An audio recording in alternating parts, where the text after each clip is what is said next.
Okay, let's hear what the government of New South Wales thinks of today's developments. I've got the Deputy Premier, John Barilaro, with us right now. Deputy Premier, thank you very much for your time. Good evening, Chris. Thank you for having me. Well, those numbers today, 15 from 38,000 tests, we should be very optimistic after looking at those statistics, shouldn't we? Oh, like the Premier said, we're always cautious. One infection is always one too many. But you're right.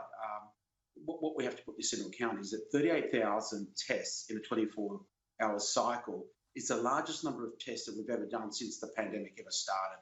And to be able then to come out with only 15 in that 24 hours is a good result. It's trending in the right direction. I'd be keen to wait till tomorrow to see what that looks like.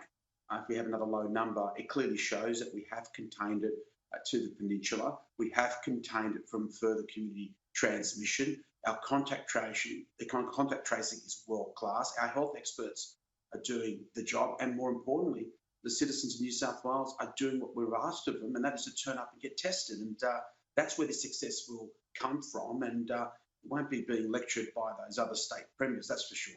I was about to raise that question. Mark McGowan saying New South Wales seems to be playing whack-a-mole and they should be whacking all the moles. What is he on about, and how dare he be in any position to think that he can comment on the way New South Wales is running the show? Well, the easiest way for me to say it is McGowan's a goose. And again, typical of Labor form, before an election they want to play the game of beating their chest and being parochial for their state. You touched on it in your piece earlier.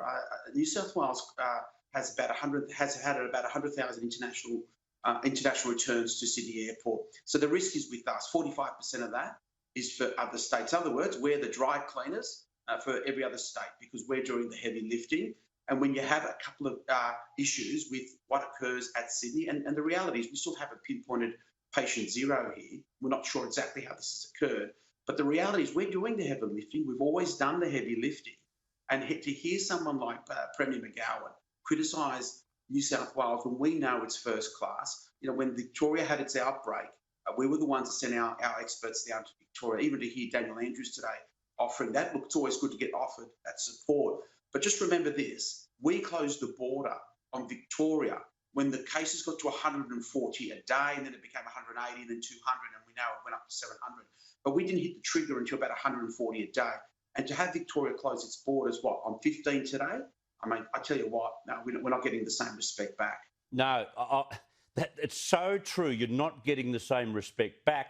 And all of these states and territories have not only barred people from the greater Sydney area, the metro area, which I think is a bit rich, but let's put that aside. They've also, two of them, WA and Queensland, barred people from the state of New South Wales from crossing their border. They're joking, aren't they? Absolutely. I mean, again, when we made those decisions over the last couple of days about restrictions, we've put restrictions, hard restrictions into the Northern Beaches local government area. We've put other restrictions around the greater Sydney, and that's more to do with density in pubs and cafes. It's all we've really have done. And in the rest of regional New South Wales, everything is business as usual. There hasn't been a case in some parts of regional New South Wales for 200 days.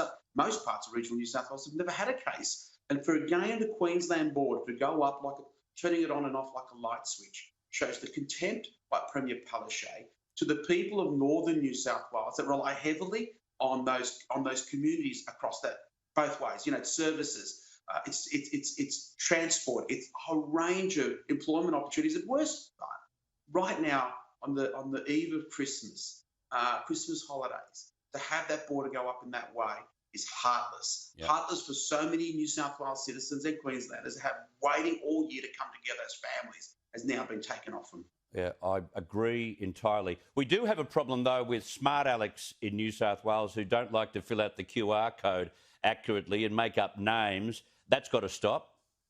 Absolutely. I was talking with Brad Hazzard this morning and to hear that people, sign on with Donald Duck or a wrong phone number, a deliberate wrong phone number. I mean, that's that's why we have to then put in restrictions and lockdown. Let's not be stupid here. We rely heavily on individuals, to be honest, one, to abide by the rules, be compliant. And how hard is it? You just scan your code and that just protects everybody. You know what? More than likely, we'll never have to access that data.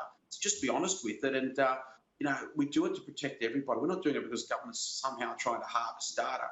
We can get data other ways, and we probably already have everybody's information. This is just to make sure our contact tracers can actually 100% identify those that have attended a venue, and that keeps all of us safe. You're so right. The government has all our information anyway. I love that. Big brother, mate, we're watching. We're watching. Yeah.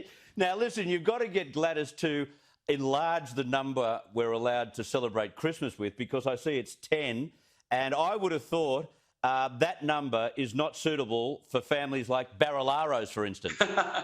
Oh, well, that's actually quite true. We get about 35 or 40 over, and that's quiet here when the in-laws aren't there. Look, the truth is, outside of Metro Sydney, of course, those rules haven't changed. We made those changes a few weeks ago where you could have 50 at home. We said we will revisit this Wednesday morning. One of the things, Gladys, I can promise you this, the Premier is 100% behind, is making sure people can have the best Christmas, because we all need it. So on Wednesday, let's have a look at the data that comes in, and more than likely we can have a revisit. We'll meet on Wednesday morning. I'm confident if the trend is as it is, and of course the public keep doing what they're doing, that is getting tested, making sure they self-isolate and making sure they remain compliant, there's no reason the COVID Grinch won't take Christmas away this year. Good to have you on. Thank you for your time, and have a great Christmas. Thank you. Same to you, Chris. Good on you. John Barilaro, the Deputy Premier.